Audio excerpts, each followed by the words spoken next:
खामोशी आने वाली नस्ल को गूंगा बना देगी। बहुत चुप रहिए, अब बोलना बेहद जरूरी है।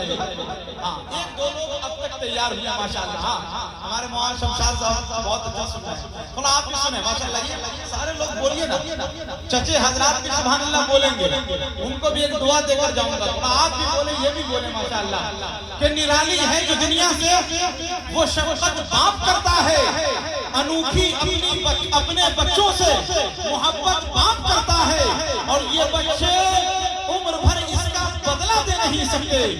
अकेला एक दिन में जितनी मेहनत बाप करता है, ये बच्चे उम्र भर माशाल्लाह। अब कुछ लोग बोले हैं, थोड़ा सा और कुछ लोग बोलिए, और एक बार नारा लगा लीजिए, नारे तकबीर, नारे तकबीर।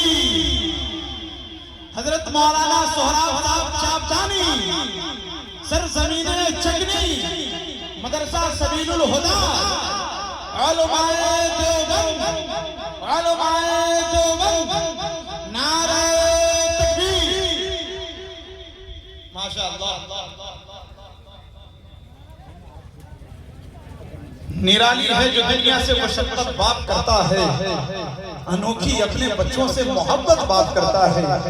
ये बच्चे उम्र भर इसका बदला दे नहीं सकते, अकेला एक दिन में जितनी मेहनत बाप करता है। अच्छा लगा आप लोगों को? पीछे वालों को अच्छा लगा? अच्छा लगा? हाथों को उठाकर कहिए सुभान अल्लाह। हाँ, थोड़ा भैया आप भी बोल दीजिए, कोई दुश्मनी है क्या हमसे?